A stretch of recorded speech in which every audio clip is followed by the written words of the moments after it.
Sétima experiência de Kenzo Atsushi parte 1. Fui morar na cidade de Borlänge, Suécia. Estava orando ao Senhor. Ele me mostrou em uma visão segredos espirituais. Antes de contar as visões, vou fazer uma oração. Senhor, aqui estão seus soldados. Muitos estão armados, outros não estão. Muitos estão caídos, mas irão se levantarem. Eu oro pelos fracos e feridos nesse momento. O Senhor irá levantar esse povo, e eles usarão sua fé como escudo, para bloquear os ataques de Satanás. O Senhor abrirá suas visões espirituais, e farão esse povo ver o seu sobrenatural antes de acontecer. Eles não enxergarão mais com os olhos carnais, e sim com as suas fé, que serão maior do que suas dificuldades.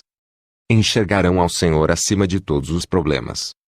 Suas aflições ficarão pequenas em comparação com aquilo que o Senhor irá fazer em suas vidas. Suas vitórias serão grandes. O Senhor vai agir na vida de cada um que me ouve. O poder do Senhor é maior que o vulcão por onde passa, destrói tudo pela frente, aniquilando as armadilhas de Satanás. O Senhor destrói todas as armadilhas diabólicas, deixando o diabo derrotado e envergonhado. Já vejo pessoas nesse momento, que me ouvem do outro lado do mundo, pessoas que eu não conheço, nem sei a sua língua, mas vejo Deus nesse momento, derrubando muralhas e esmagando o inimigo de suas almas, e vocês cantaram, e louvaram a Deus. Vejo guerreiros se levantando do chão em oração e ficando de pé diante da presença do Senhor. Ele não lhe chamou para ficar prostrado diante dele. Senhor, eu abençoo a todos os ouvintes em teu nome, amém. Fui arrebatado ao céu, o anjo me levou perto da minha mansão celestial. O Senhor Jesus me mostrou as minhas recompensas, pelo trabalho que tenho na terra. Eu vi 9.050 talentos de ouro, dentro de um caixote de ouro.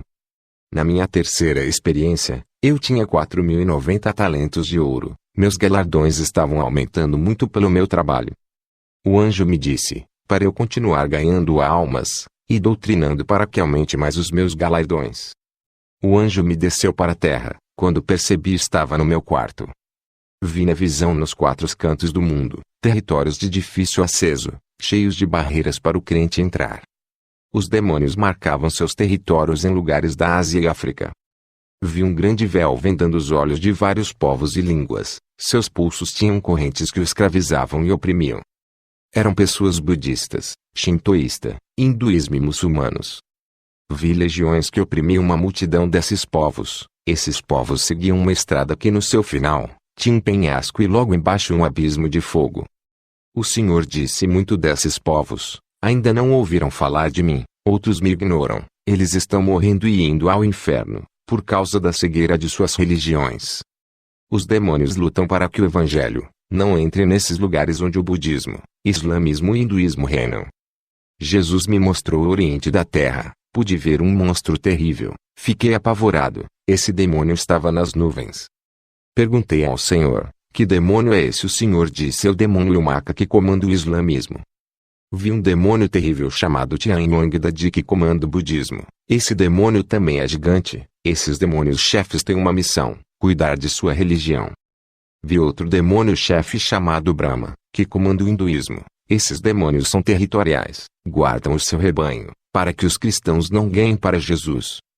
Esses demônios chefes estão debaixo da autoridade do principado da religião. Suas funções era cada um cuidar de sua religião. Esses demônios chefes defendiam seus territórios. Cada demônio desse tinha um exército de demônios que construíam fortalezas, impedindo que missionários entrem nesses lugares.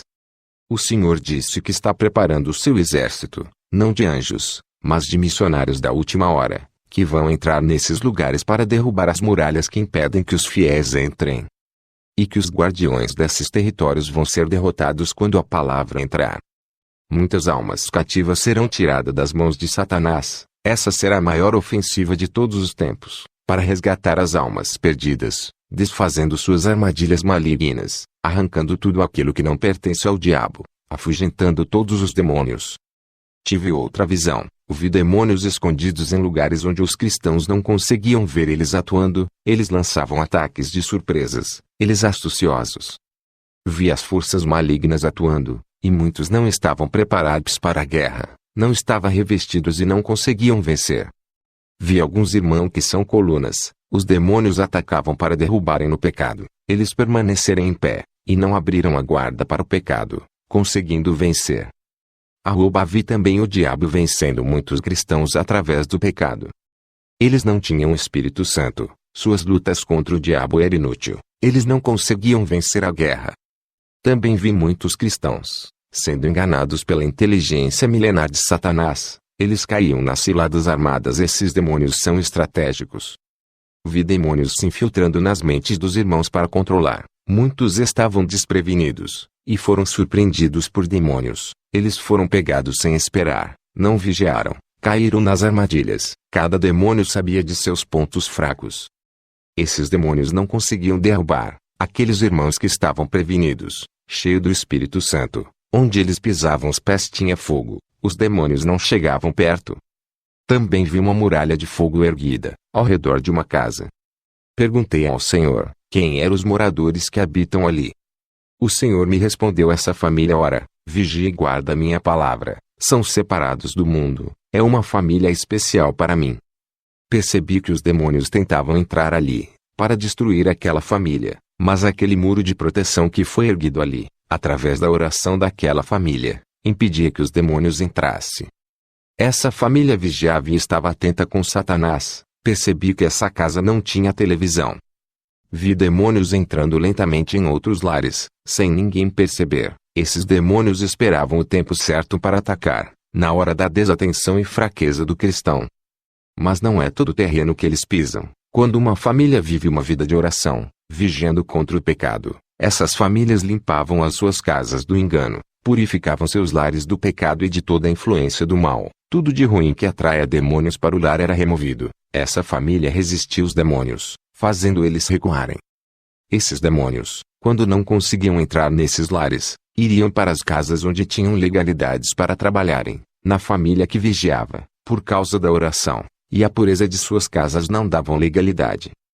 No terreno de um cristão que ora, e vive uma vida santa, purificando seu lar, é um campo minado para os demônios, e uma linha de fogo perigosa, onde os demônios temem entrarem. Na visão, eu vi um demônio atrevido entrar em um lar santo, atravessou a linha de fogo proibida. O cristão estava orando, vi quando aquele demônio recebeu um ataque, a oração virava uma bola de fogo, e penetrava naquele demônio. Ele pegou o fogo e gritava, saindo correndo da casa daquele cristão. Minha visão foi mais além, vi um demônio sugando a paz e a alegria das pessoas. Esse demônio chamava outros demônios para participar da festa de destruição. Cada demônio trabalhava em uma área da vida daquela pessoa. Vi milhões de possessões, e outros demônios preparando a morada, para outros demônios vir possuir. Essas moradas são construídas dentro de corações e mentes das pessoas. Cheguei a ver um ninho com milhões de demônios polegares, dentro de cada pessoa. Vi muita sujeira, e uma fumaça escura saindo de dentro das pessoas, e um forte fedor de caniça, que saia de dentro. Só a palavra de Deus, para libertar essas pessoas dos demônios, e limpar elas por dentro, tirando todas as sequelas, que esses moradores deixam dentro delas. Essas pessoas precisam entregar suas vidas. O Espírito Santo fará uma limpeza por dentro, e implantará o reino de Deus em seus corações, arrancando os demônios e os seus palácios, que eles construíram dentro de cada pessoa. O Espírito Santo quer reinar, trazer a paz, alegria e a felicidade de ter Deus. Vi milhões de pessoas doentes espiritualmente, enganadas e caminhando por um caminho de uma felicidade falsa. Vi os ares infestados de demônios. Quando meu espírito saiu do corpo, e foi para o céu, pude ver coisas espirituais, que os meus olhos carnais não conseguiriam ver, e percebo que lutamos com inimigos que não podemos ver. Vamos se preparar, igreja, com o escudo da fé, espada com a palavra e a oração. Vi uma espada de fogo que descia do céu, e se transformava em uma Bíblia. Uma voz dizia: ganha almas com a minha palavra, lute contra Satanás, maneja minha espada, onde estiver a minha palavra, demônios fugiram. Esse livro que viste é uma arma poderosa, cheio de munição de fogo consumidor, que não provém da terra, veio das mansões celestiais. Cada versículo é uma arma que pode ser usada contra Satanás. Com ela lutem, se defendam e ataquem os inimigos invisíveis. Vi também os demônios pesquisando muitas igrejas, analisando seus pontos fracos e fortes. Eles estudavam cada povo para destruir aquele ministério. Vou expor erros dessas igrejas, para outras igrejas não cometam os mesmos erros, e não venham servir de ninho de demônios dentro da igreja. Vou também falar das qualidades espirituais de algumas igrejas que vi na visão. Esses ministérios merecem ser o exemplo de outras igrejas que dormem. Essas igrejas que vi na visão incomodavam os demônios. Igrejas se organizem para a grande batalha espiritual, se revistam do poder de Deus, vivam em oração, renunciem ao mundo e vivam uma vida santa. Cada um exerça o seu cargo na igreja, trabalhem juntos, recrutem mais irmãos para o exército de Jesus, se foquem na guerra espiritual contra as hostes do mal. Entrem em um relacionamento espiritual com Jesus, tenha relações com as coisas espirituais do céu. Respeitem uns aos outros, cresçam juntos na união, no amor e graça. Pastores, doutrine suas igrejas, peça para o Espírito Santo igualar os pensamentos, unir o povo e preparar eles para a guerra. Pastores, tenham paciência com os novos convertidos, ajudem eles a crescerem na doutrina, preparem-se soldados, enraize a palavra em seus corações. Organizem suas vidas espirituais, larguem o pecado, esqueçam as brigas e as ofensas do passado que teve com o seu irmão. Se unam para a guerra dos últimos dias, esqueçam aquela pessoa que lhe feriu. Paulo disse que a nossa guerra não é contra a carne e o sangue, mas contra as potestades do mal, não contra o vizinho ou seu irmão que devem lutar, mas contra as hostes malignas. Se preocupem contra as potestades do mal, e pare de se preocupar com aquilo que dizem sobre você. Brigas carnais não levará ninguém a lugar nenhum, não haverá vencedor, só desgastes dos dois lados. Isso alimenta a ira, exalta o ego e enfraquece suas vidas espirituais. Essa desunião entre os irmãos quebra a ligação com Deus. Em uma guerra entre irmãos, quem sai vencedores são os demônios. Vi demônios se aproveitando dessa quebra de ligação, e atirando dardos malignos, destruindo um por um. Esses demônios se aproveitavam das fraquezas desses irmãos briguentos, que abriam portais em suas vidas para os demônios entrarem. Eles não tinham forças para lutarem contra esses demônios. Na visão, somente os que manteram a comunhão não eram atingidos pelos dardos dos demônios. Eles não tinham forças contra esses irmãos. Igrejas mantenham a ordem espiritual, vivam em união e perdoam uns aos outros. Vi demônios entrar nas igrejas e colocar uns contra os outros. Eles se desgastavam espiritualmente de tantas contendas, travavam uma guerra, destruindo um ao outro. O Senhor me mostrou a vida dos cristãos. Eles estavam mortos no pecado. Suas vidas espirituais morreram por não largar o pecado. Um anjo do Senhor, ao entrar nessa igreja, tampava o nariz, pois o fedor de carniça era imenso por causa do pecado.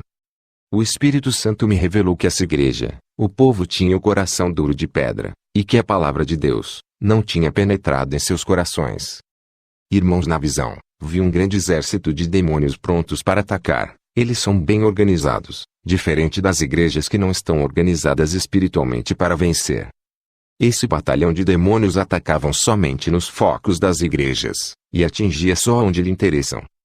Essas tropas de demônios da destruição trabalhavam duramente para destruir os 6 alicerces da igreja: a santidade e a pureza, a obediência e a submissão a Deus, a oração e o conhecimento da verdade. Minha visão foi até outra igreja. O Senhor me disse: aqui nesse ministério não há conflitos e tensões, todos os problemas pessoais são resolvidos. Ninguém aqui traz os seus problemas para dentro da igreja. Ao entrar na casa de oração, eles se entregam na adoração. As reuniões dos obreiros semanais têm evitado as contendas. Eles estão vigiando. Na visão vi os demônios querendo legalidade para entrar, mas não conseguiam. Os demônios queriam quebrar a união dos irmãos, mas não encontravam espaços. Os demônios tiveram um plano e induziram irmãos contenderam para congregar nessa igreja. Esses irmãos haviam saído de suas igrejas por causa de problemas e foram congregar nessa igreja unida. Eram irmãos rebeldes e o diabo entrou no seio da igreja através deles. Eles causaram contendas e discussão. Esses demônios conseguiram quebrar a união, causando ódio. Eles estavam desapercebidos, não vigiaram e caíram. A igreja ficou enfraquecida, e os demônios atingiram suas fraquezas. Igrejas que não estão com os seus exércitos organizados espiritualmente. Esses demônios trabalhavam dentro das igrejas desorganizadas espiritualmente. Esses demônios entravam nos casamentos, noivados e na parte financeira. Isso acontece porque o povo não ora, não vigia e não santifica. A guerra espiritual é travada, e está ativa. Pastor, organize o seu exército. Essa guerra só acabará quando Jesus nos arrebatará. Depois dessa visão, Fui para Costa Rica a fazer uma missão. O tempo é curto, Jesus está voltando. Eu preciso salvar as almas da condenação. Ao chegar na Costa Rica, capital de San José, me hospedei, como de sempre, e fui orar para pedir orientação a Deus sobre essa missão. Eu dependo de 100% dele, é o meu líder. O Senhor fala, e eu cumpro. Fui em uma igreja, cheguei às 7 horas do horário que o culto começa. Minha visão se abriu, vi anjos descendo do céu com bandejas de ouro. O Espírito Santo me revelou que os anjos têm horário para entregar as bênçãos do céu. As pessoas que chegavam às 7 horas na igreja recebiam as bênçãos, depois os anjos subiam de volta para o céu. As pessoas que chegavam atrasadas no culto, não receberão as suas bênçãos, pois os anjos não estavam ali mais. Ao terminar o culto voltei para casa, senti dores no estômago a noite toda, fui ao hospital, fiz muitos exames. O médico disse que eu estava com câncer, se desenvolvendo em meu estômago. Ele disse que eu tinha que tratar da doença, e que eu iria ser um longo tratamento. Eu pensei, minha missão fracassou, eu tenho que voltar para a Suécia. Depois eu pensei, as almas são mais importantes do que esse câncer. Não posso deixar a Costa Rica por causa de um câncer. Muitas almas morrerão sem salvação. O Senhor me deu uma missão dada é a missão cumprida. Eu poderia tratar o meu câncer aqui em Costa Rica, mas se eu fizer isso perderei muito tempo, e as almas morrerão. Tempo é galardão, o meu tempo é precioso, não posso desperdiçar. Fui orar naquela noite, o mesmo anjo que me auxiliou nos últimos arrebatamentos apareceu para mim e disse que tinha uma missão para mim. Quando ele disse vem comigo, o meu espírito saiu do meu corpo, e descemos ao inferno juntos. Vi cristãos no inferno que tinham maldades com o próximo, outros faziam maldades com os animais, judiava e matava os animais domésticos. Vi cristãos no inferno, por terem sido injustos com o seu irmão, e outros estavam no inferno por cometer fraudes, outros falsificavam cartões, e outros vendiam objetos piratas que quebravam faces dando prejuízos para os clientes, outros faziam documentos falsos, todos esses estavam no inferno. Vi cristãos no inferno por causa da hipocrisia, outros estavam no inferno pelos maus pensamentos, pensavam em pecar e planejavam cometer o pecado, eles morreram nessa condição. Vi cristãos no inferno por terem sentimentos perversos, seus sentimentos para com a sua esposa, era de práticas sexuais brutais, como sexo oral, sexo anal, o uso de objetos nas relações sexuais dos casais, viviam uma vida sexual liberal. As mulheres cristãs pareciam prostitutas de filmes pornográficos, e os seus esposos praticavam esses atos horrendos. Todos estavam no inferno. O anjo disse: qualquer homem que fizer essas práticas abomináveis com a sua companheira, diga para se libertarem desse sentimento perversos, ou serão lançados no inferno. Vi cristãos no inferno que são devassos, praticavam e gostavam de todas as imoralidades, como fantasias eróticas, sensualidade, desejos sexuais bizarros, como agressões físicas para aumentar o prazer. Esses cristãos viviam fazendo essas práticas. Seus desejos carnais eram insaciáveis. Buscavam primeiro o sexo, ao invés de buscar a Deus. O sexo era tudo para eles, a base de seus casamentos. Eram sexolatra, e todos esses que estavam no inferno são cristãos. Vi cristãos no inferno por exibir suas esposas para a igreja. Incentivavam suas esposas a andarem na sensualidade, para que todos admirassem os seus troféus. Também vi homens e mulheres que adoram manter relações sexuais com 2 ou mais pessoas ao mesmo tempo. Eles estavam no inferno por essas aberrações sexuais. O anjo me disse que mesmo os que não praticam e tenham desejos no coração, têm que se libertarem para não vir para ali. Vi cristãos afeminados no inferno. Eles usavam calças apertadas e camisas apertadas de homossexuais. Outro grupo de cristãos afeminados que estão no inferno. Eles tinham desejos ardentes por pessoas do mesmo sexo, morreram sem se libertarem do mal. Vi cristãos no inferno por serem impuros de coração e mentes, eram imorais, se prostituíam em suas mentes e corações, só pensavam naquilo que é mal, seus corações eram impuros, e seus olhos de trevas observavam a sensualidade, pornográfica e erotismo. Outros cristãos eram tanto imorais que tiravam fotos nuas e mandavam para o Facebook e o WhatsApp. Vi uma serva de Deus que fazia a obra do Senhor Jesus, que está no inferno. O seu esposo ameaçava terminar o casamento, se ela não praticasse o sexo ilícito. Ele aceitou e morreu e está no inferno. Vi um cristão que se aproximava de uma jovem serva de Deus. Ele queria despertar o desejo do sexo, para fornicar com ela. Esse cristão morreu e está no inferno, pagando pela sua imoralidade. O anjo me disse que todos os impuros irão para este lugar. O anjo e eu saímos do inferno. Eu voltei para minha moradia, tive algumas horas de descanso, dobrei o meu joelho, fui orar. Eu tenho muita intimidade com o Espírito Santo. Tudo o que eu vou fazer, dobro o meu joelho para falar com ela. Eu procuro ser 100% submisso a Deus em tudo. Acostumei o meu corpo a orar. No começo foi difícil manter essa disciplina. Agora estou acostumado. A oração faz parte da minha vida. Estava orando, e o Espírito Santo me revelou que um rapaz estava escandalizando o meu ministério. Ele começou a fazer campanhas nas redes sociais, me chamando de falso profeta. Ele fez vários vídeos, atacando os meus testemunhos e minhas experiências. Esse rapaz não sabe o que estava falando. Eu entrei em contato com ele e disse para não atacar o meu ministério. Eu disse para, se duvidas das minhas experiências, peça para Deus te conceder uma experiência também. Ele irá te revelar se eu sou um mentiroso. Esse rapaz continuou pregando contra a sã doutrina. Dizia que minhas doutrinas são religiosas e preceitos humanos. Ele questionava que a salvação é pela graça, não por esforço. Ele dizia em seus vídeos que eu sou extremista. Esse rapaz conquistou um monte de seguidores virtuais. Ele estava ficando famoso por ser um crítico. Esse rapaz não parou de me perseguir, apesar de eu ter pedido para ele. Meses depois esse rapaz faleceu. Ele foi atropelado por um carro. Ao saber de seu falecimento, fiquei muito triste. O Senhor me mostrou em uma visão, um demônio vindo buscar a sua alma. Esse demônio arrastava a alma daquele jovem com violência para um buraco negro, e descia para as regiões baixas da terra, que é o inferno.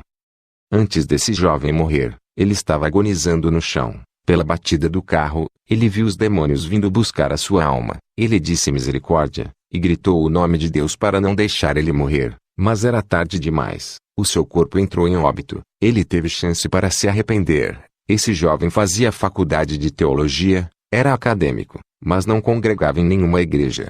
Eu orei a Deus, e disse por que o destino desse rapaz foi tão cruel.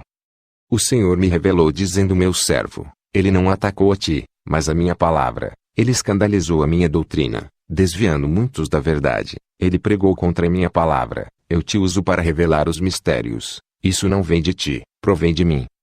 Outro rapaz começou a me perseguir. Ele era cristão da igreja Renovo de Davi, me chamava de feiticeiro, e dizia que os sinais que aconteciam no meu ministério eram obra dos demônios.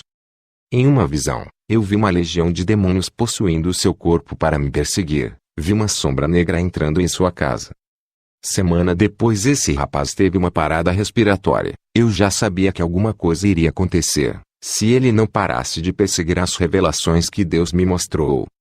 Orei para Deus ter misericórdia. O Senhor me revelou dizendo: não ore por ele, eu sei o que deve ser feito, eu determino quem vive ou morre. Os pecados desse rapaz já chegou até mim, entrarei com a minha justiça, a todos que conhecem a minha palavra e perseguem os meus vasos de honra. Depois que o Senhor me revelou isso, ao sair de casa perto da minha porta, vi um desenho de um hexagrama, e dentro dela um monte de velas pretas e vermelhas, mas graças a Deus que esses rituais não me atingem.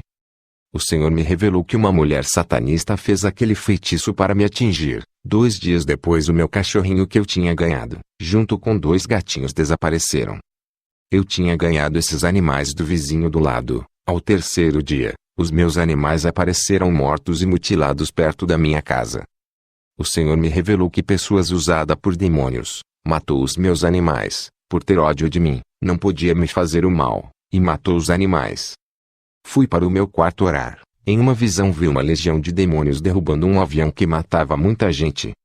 Depois tive outra visão. Vi um jovem da igreja onde eu ministrava, indo de moto a uma casa de festa. Ele se prostituía com uma mulher. Ao sair dessa casa no caminho da sua casa, vi quando um demônio entrou dentro de seu corpo. Esse rapaz, ao se prostituir, abriu legalidade para possessão. Ele ficou possuído e o demônio que estava dentro do seu corpo fez ele perder a noção e acelerar a sua moto. O jovem lutava contra aquilo que estava dentro do seu corpo. Ele não conseguia controlar o freio, e a sua moto bateu em um muro. Ele morreu na hora. Depois dessa visão, o Senhor me falou sobre a guerra espiritual. Ele disse: meu servo, a oração é a ligação espiritual que tenho com a igreja. Quanto mais oração, mas essa ligação se torna mais forte, e traz a igreja para mais perto de mim. O espírito do homem que ora se une com o Espírito Santo. Ele fica sensível à minha voz, e o pecado não tem poder na vida de quem ora. A oração ligará a igreja a mim, e a cada dia essa união ficará mais forte, e separa o cristão do pecado. O cristão que não ora, sua carne fica mais apegada com as coisas do mundo, e se distancia de mim. A oração aproxima a igreja de mim. A oração é o sinal de amor da igreja para comigo, portanto faça a sua parte, ore todos os dias. Diga para a igreja que não gosta de orar, que orem mesmo assim. A conexão espiritual entre o céu e a terra, e através do Espírito Santo que representa o céu, e a igreja representa a terra. Onde estiver dois irmãos reunidos falando de mim, ali estarei, e a conexão é ligada. Mesmo que estudem todas as doutrinas da Bíblia, sem oração diária, não terão forças para andarem na doutrina santa. Suas carnes não irão renunciar ao mundo, pois a oração mortifica os membros do corpo. Todos os dias a igreja batalha contra as ciladas do mundo. Por essa questão, orem todos os dias. O meu povo guerrear contra suas próprias carnes e vontade. Aprendam a controlar o seu eu. Resistam às tentações desse mundo. Neguem a si mesmo. Sejam confiantes na fé. Não se abatam. Não se frustrem. Ajudem os fracos a resistirem ao mundo. Aqueles que não resistem ao mundo, são teimosos em errar, deslizam para dentro do abismo. Diga à igreja que é vivendo a minha palavra, que vencerá as potestades dos ares. A igreja santa é luz e onde os demônios estiverem ocultos se escondendo, o meu povo resplandecerá no escuro e revelará os planos ocultos do diabo. Quem me obedece, seguindo o manual de instrução da minha palavra, vence as legiões. Diga para não deixar a soberba crescer no coração, nem se exaltarem pelos dons recebidos. A humilhação me agrada, mas a grandeza deixam pequenos, e o menor sempre vai ser o maior aos meus olhos. Diga para a igreja intercederem pelos mais fracos. A oração destrói a ação dos demônios, cortando os efeitos malignos de mortes e destruição da família, aniquilando todo o controle mental e do coração. A oração dos justos tem um efeito devastador no mundo espiritual. Eu tenho livrado muitas vidas através das orações dos santos. Satanás tem atacado fora da igreja e dentro da igreja por causa do pecado que estão invadindo os altares das igrejas.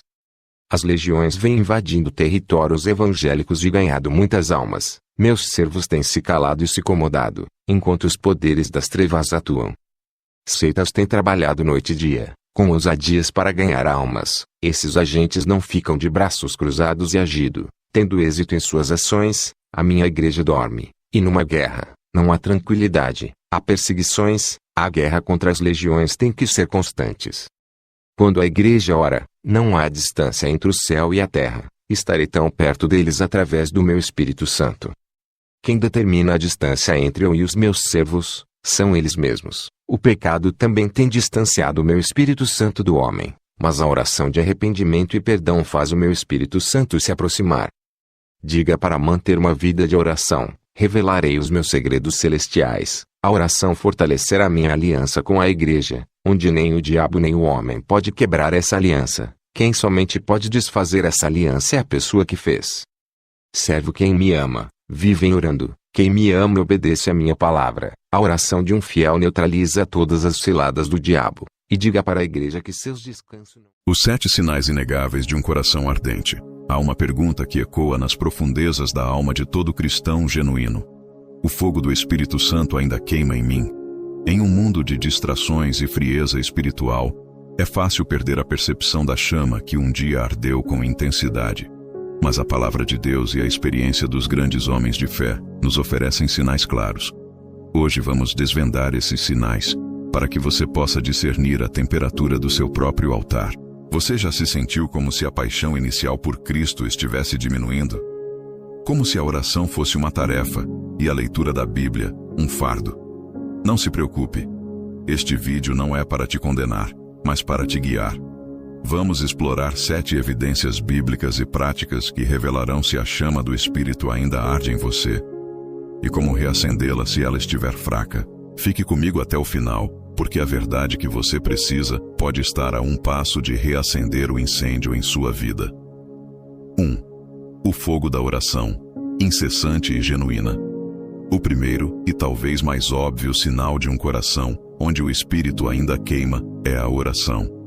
Não me refiro a orações decoradas ou repetitivas, ditas por obrigação.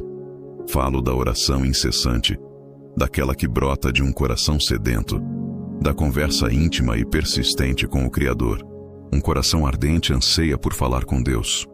A oração não é um fardo, mas um refúgio, uma fonte de poder, uma manifestação de amor.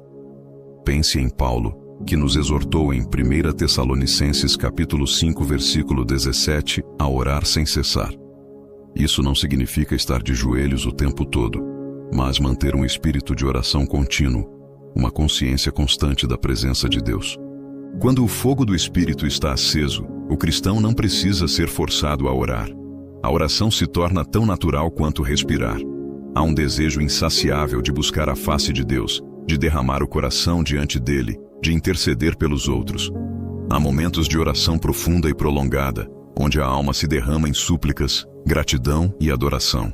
Por outro lado, quando a oração se torna esporádica, fria, cheia de distrações, ou meramente uma lista de pedidos egoístas, é um forte indício de que a chama diminuiu. A ausência de oração genuína é um sintoma claro de um coração esfriando, porque a oração é o termômetro do nosso relacionamento com Deus. Se a comunicação está em baixa, o fogo está baixo. Um espírito ativo nos impele a buscar, bater e pedir. 2. O zelo pela palavra de Deus e a sede de conhecê-lo. Um coração que queima pelo Espírito Santo também arde por sua palavra. A Bíblia não é vista como um livro antigo ou uma leitura enfadonha, mas como pão diário, água viva, luz para o caminho e espada para a batalha.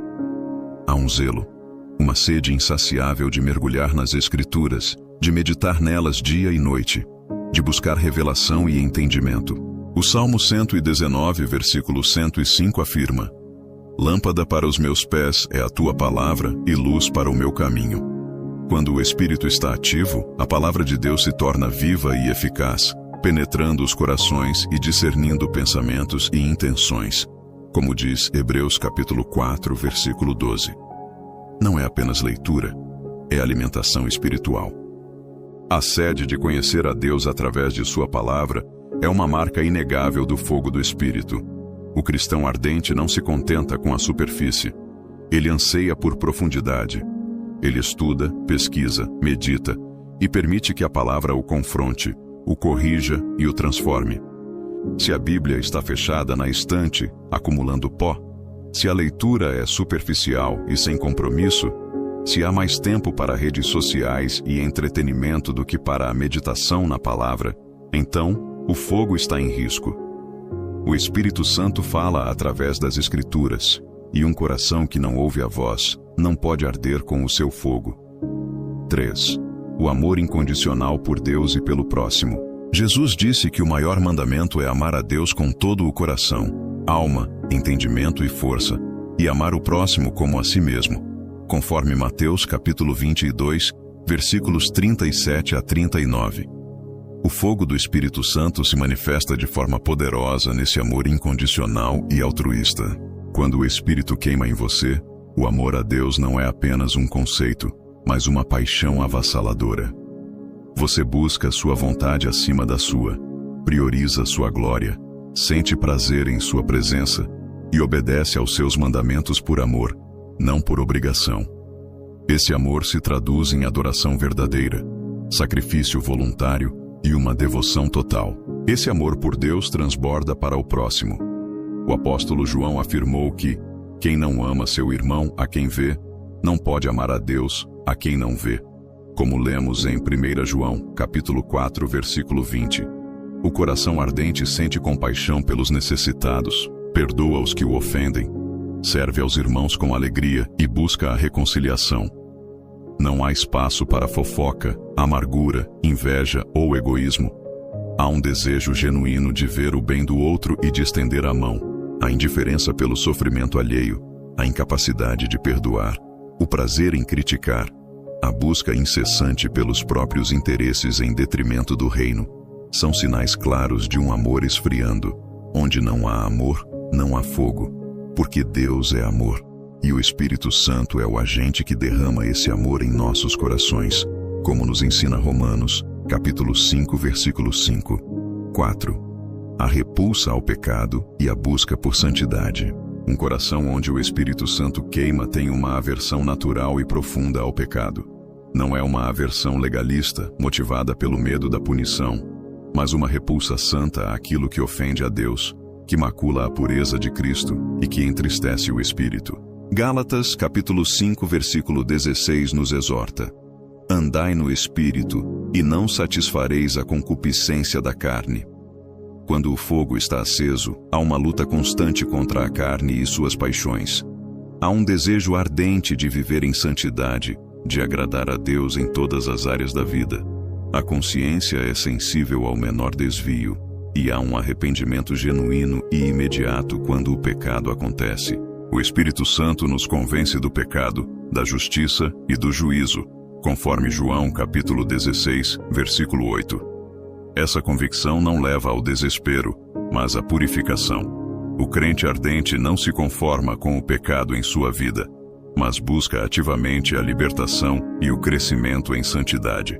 Por outro lado, quando há uma tolerância ao pecado, uma justificativa para a impureza, um conformismo com os padrões do mundo, ou uma ausência de culpa e arrependimento, isso indica que o fogo está muito fraco. A indiferença ao pecado é um sinal gritante de um coração que se distanciou da presença purificadora de Deus. Onde o fogo queima, as impurezas são consumidas. 5. A coragem para testemunhar e o zelo pelas almas perdidas. Quando o fogo do Espírito Santo queima em você, não há como ficar calado sobre o que Deus fez em sua vida. Surge uma coragem sobrenatural para testemunhar de Cristo e um zelo ardente pelas almas perdidas. Atos capítulo 1, versículo 8 promete: mas recebereis poder, ao descer sobre vós o Espírito Santo, e sereis minhas testemunhas tanto em Jerusalém, como em toda a Judéia e Samaria, e até os confins da terra. O poder do Espírito não é para entretenimento, mas para a missão. Ele nos capacita a falar de Jesus com ousadia, mesmo diante da oposição ou da indiferença. O coração ardente sente a dor dos que estão sem Cristo. A eternidade não é uma teoria, é uma realidade que impulsiona a ação. Há um desejo profundo de ver vidas transformadas, de resgatar os perdidos, de compartilhar a boa nova da salvação. Isso se manifesta em conversas com vizinhos, colegas de trabalho, familiares, em um coração que ora pelos não crentes e busca oportunidades para semear a palavra. Se a sua vida cristã se limita aos 4 muros da igreja, se você sente vergonha ou medo de falar de Jesus, se a ideia de evangelizar parece um fardo, é um sinal de que a chama missionária, impulsionada pelo Espírito, precisa ser reacendida. Onde há fogo, há luz para guiar os que estão nas trevas. 6. A alegria inexprimível em meio às provações. A fé cristã não é sobre a ausência de problemas, mas sobre a presença de Deus em meio a eles. Um sinal poderoso de que o fogo do Espírito ainda queima é a capacidade de experimentar alegria inexprimível mesmo diante das tribulações, das perdas e das provações.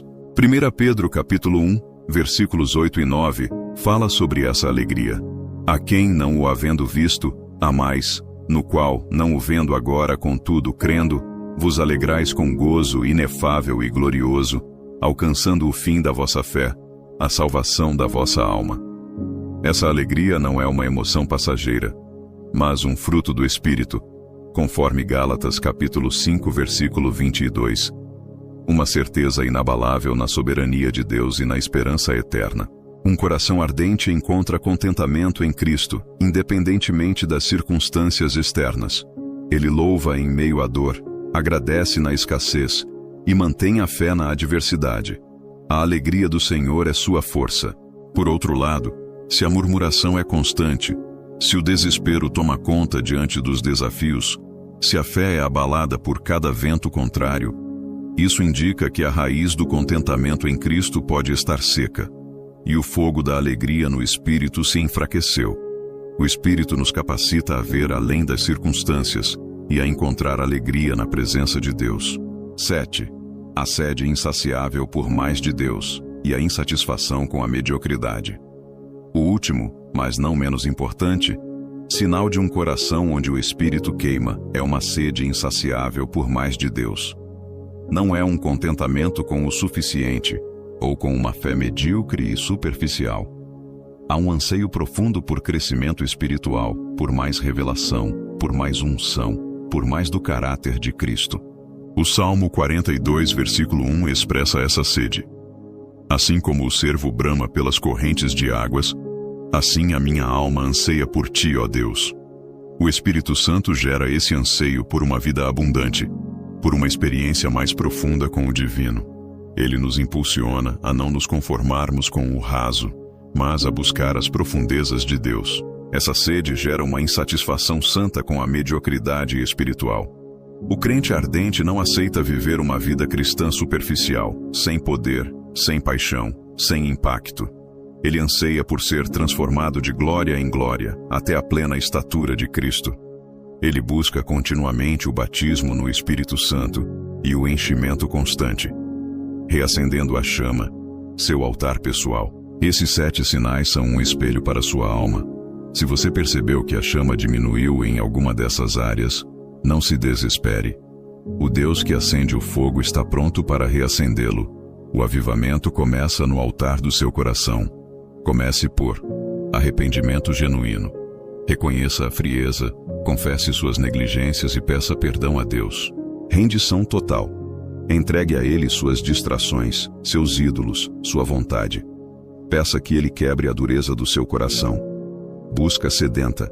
Clame pelo Espírito Santo. Peça para ser cheio de novo. Devote-se à oração e à palavra com disciplina e paixão. Ação de fé. Comece a praticar o amor, a testemunhar, a servir, mesmo que não sinta o fogo imediatamente. A obediência atrai a presença. Deus anseia por um povo que queima por Ele. O fogo do Espírito Santo não é um privilégio de poucos, mas uma promessa para todos os que o buscam de todo o coração. Que o seu coração volte a arder com a chama inextinguível do Espírito. Você sente a chama querendo reacender? Quer alimentar esse fogo do Espírito em sua vida?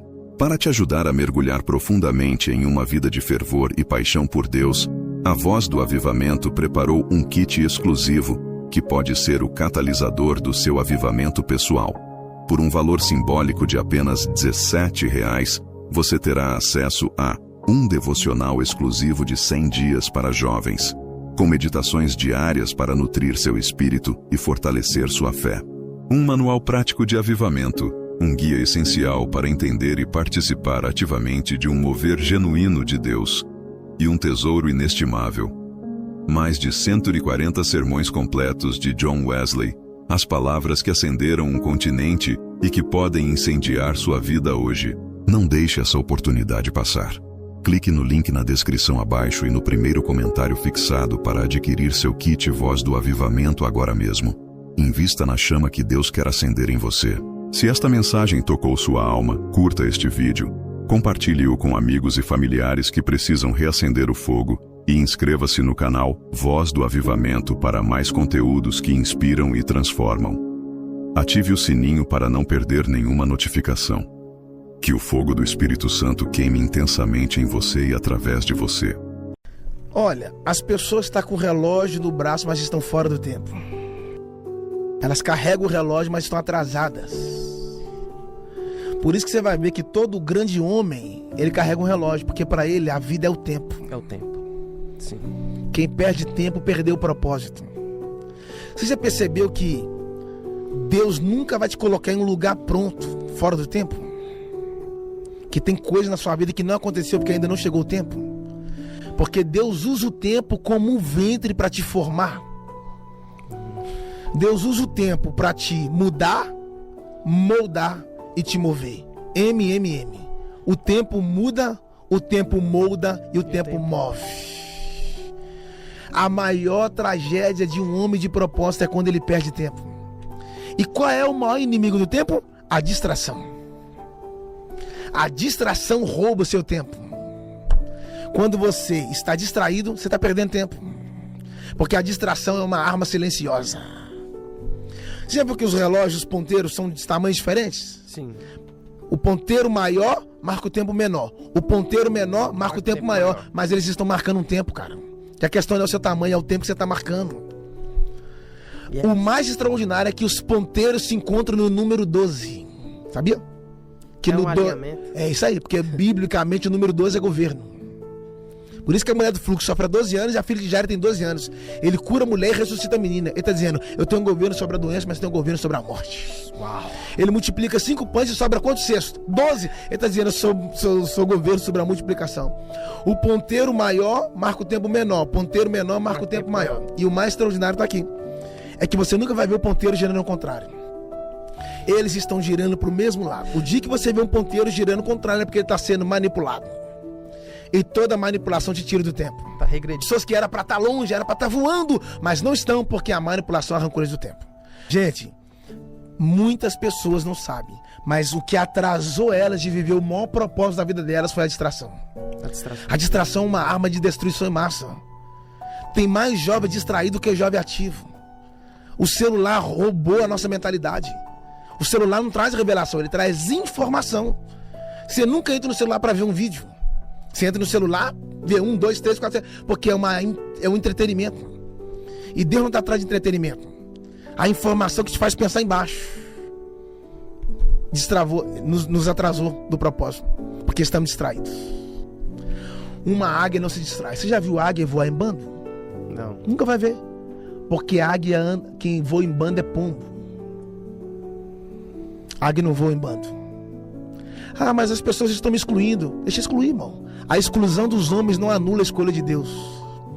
Talvez a maior prova que você foi escolhido é exatamente quando você é rejeitado.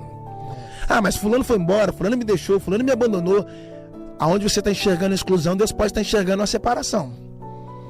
Deus pode estar te separando e você se sentindo excluído. Porque quem não conhece o homem da cruz vai mendigar amor.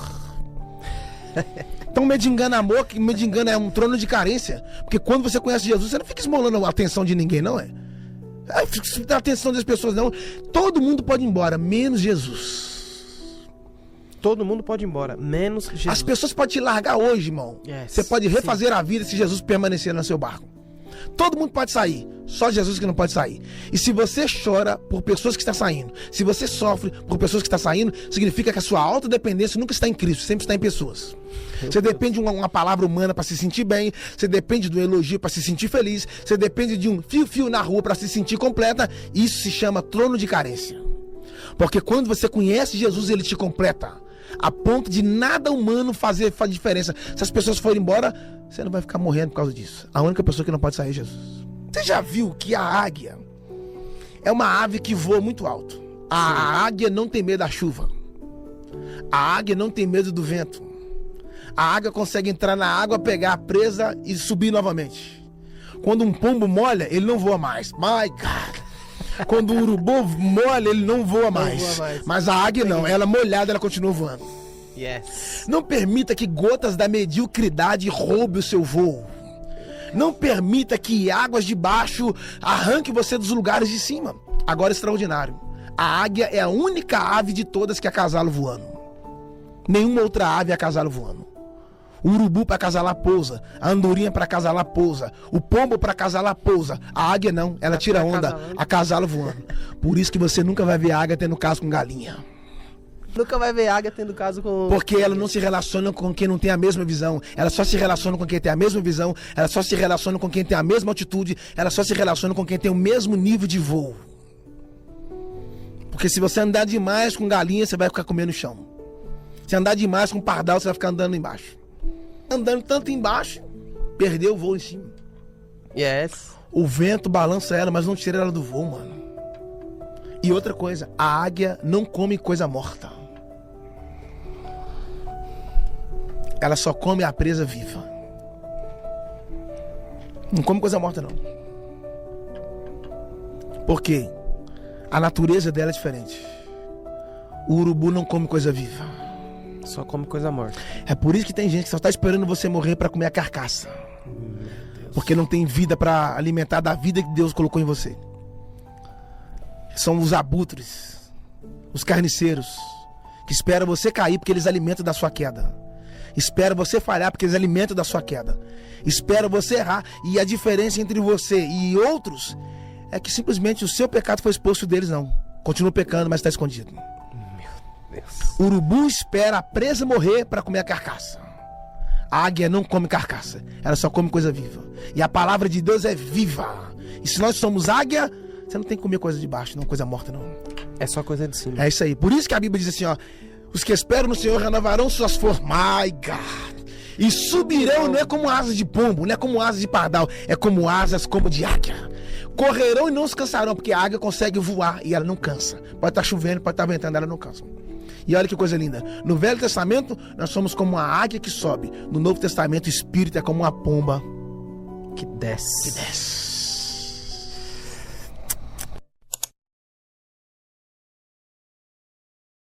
Você está no Ideário Cristão. Hoje vamos mergulhar em uma pregação inspirada nos sermões de Jonathan Edwards, um dos maiores pregadores do século XVIII. Ele nos lembra da urgência de buscar uma intimidade real com Deus. Se este conteúdo tocar seu coração, inscreva-se no canal, deixe seu like e compartilhe este vídeo para que mais pessoas sejam edificadas. Amados irmãos, detende vossas mentes e considerai a honra que nos é concedida de sermos chamados a andar com o próprio Criador do céu e da terra. Tal convite, se devidamente ponderado, deveria fazer tremer nossos corações de reverência e, ao mesmo tempo, inflamarmo-nos de santo desejo.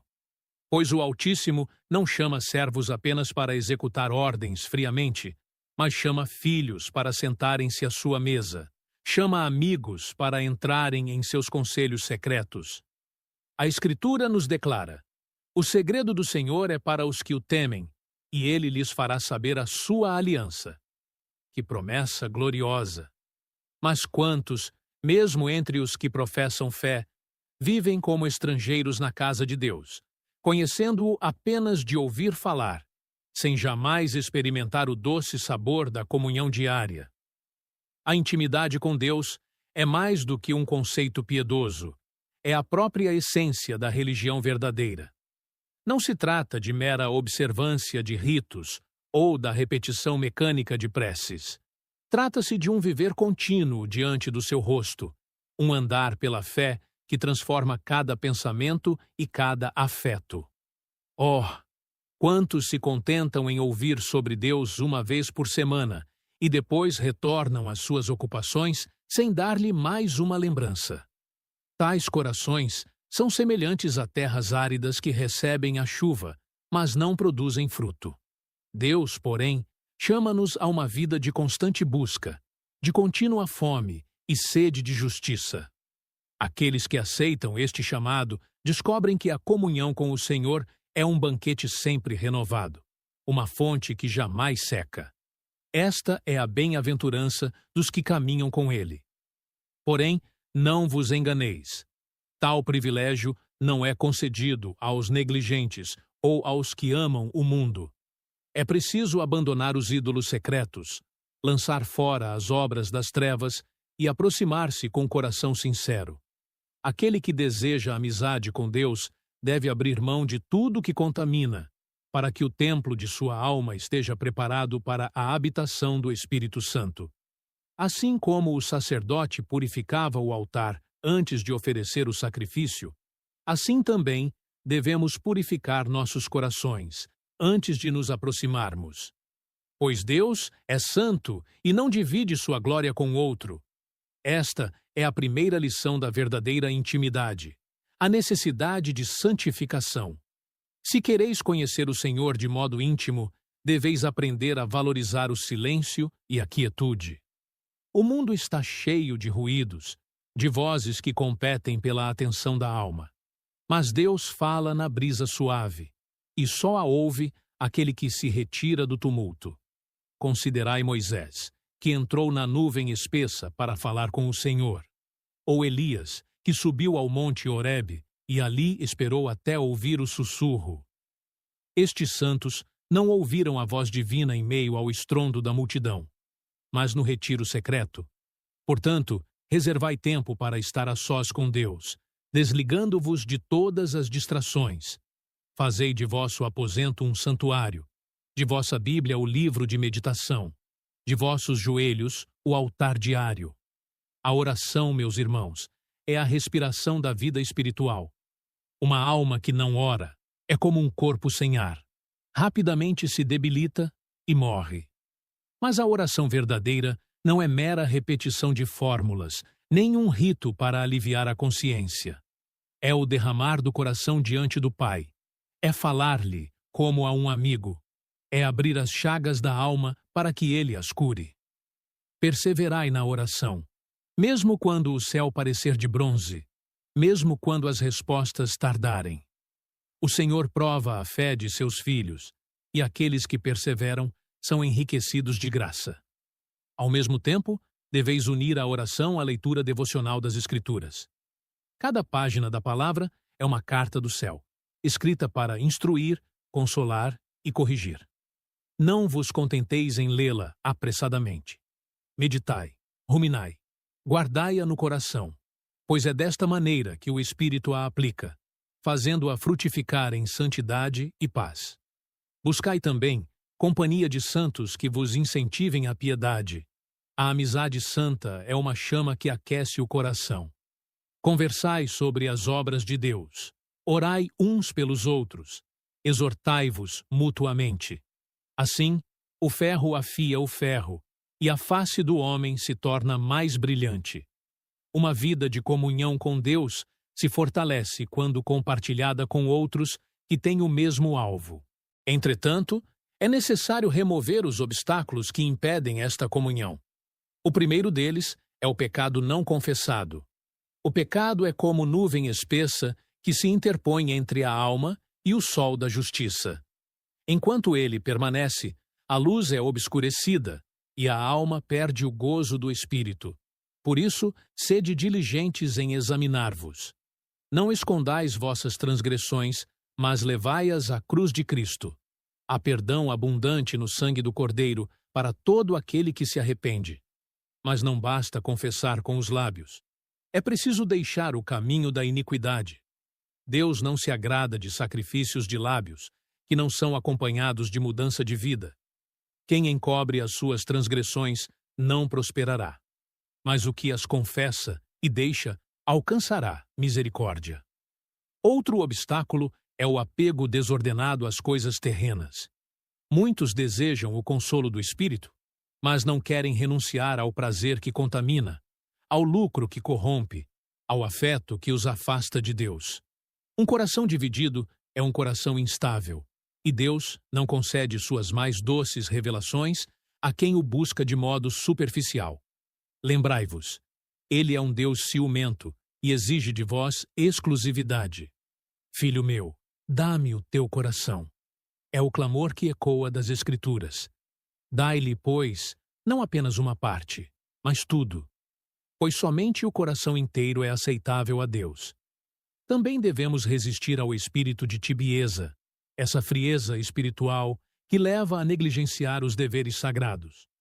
Oh, quão perigosa é esta condição! O morno será vomitado da boca do Senhor.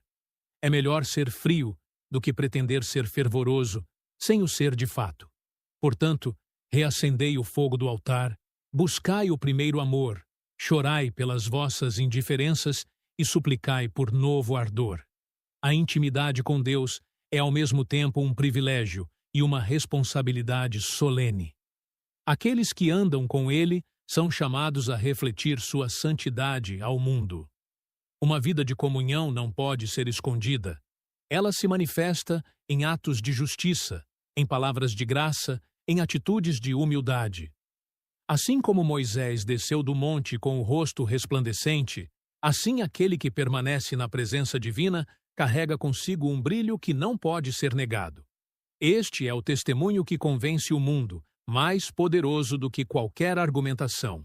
Uma vida transformada. Mas lembrai-vos de que andar com Deus não significa escapar das provações. Pelo contrário, aqueles que são mais íntimos de Cristo são muitas vezes chamados a carregar cruzes mais pesadas. Não estranheis, pois, a fornalha da aflição. O Pai amoroso disciplina os que ama para os conformar à imagem de seu Filho. As lágrimas derramadas em secreto são registradas no livro de Deus, e um dia serão transformadas em coroa de glória. Portanto, perseverai, mesmo quando o caminho for escuro, sabendo que o pastor nunca abandona suas ovelhas. Chegamos, pois, à exortação final. Não tardeis em buscar esta intimidade. O tempo é breve, a vida é como neblina que logo se dissipa. Não espereis por circunstâncias mais favoráveis, por dias mais tranquilos. Hoje é o dia aceitável. Hoje é o tempo oportuno. Fechai a porta de vosso aposento, dobrai os joelhos e falai com vosso Criador. Abri a Escritura e deixai que a luz da verdade penetre vossa mente. E não cesseis até que vosso coração arda dentro de vós, como ardeu o dos discípulos no caminho de Emaús. Aos que já caminham com Deus, digo: buscai mais dele. Pois na vida espiritual não há estagnação. Ou avançamos ou retrocedemos. Mergulhai mais fundo na oração, mais fundo na meditação, mais fundo na obediência. Dai testemunho ao mundo de que vale a pena ser amigo de Deus. E quando finalmente atravessardes o rio desta vida, não temereis, pois aquele com quem conversastes tantas vezes em secreto vos receberá com braços abertos. E ouvireis a doce voz que dirá: bem está, servo bom e fiel, entra no gozo do teu Senhor. E antes que encerremos esta santa meditação, permiti-me ainda uma palavra de encorajamento e advertência. A busca por intimidade com Deus é uma jornada que dura toda a vida. Não vos escandalizeis se em certos dias vos sentirdes frios ou áridos, pois mesmo o salmista clamou: por que estás abatida, ó minha alma? Espera em Deus. Há estações de silêncio em que o Senhor prova a perseverança de seus filhos. Mas lembrai-vos, o sol pode estar encoberto por nuvens, porém continua brilhando acima delas. Assim também, a graça de Deus permanece, mesmo quando a sentimos distante. Portanto, levantai-vos com ânimo renovado. Consagrai cada manhã ao Senhor e cada noite entregai-lhe as obras do dia. Deixai que o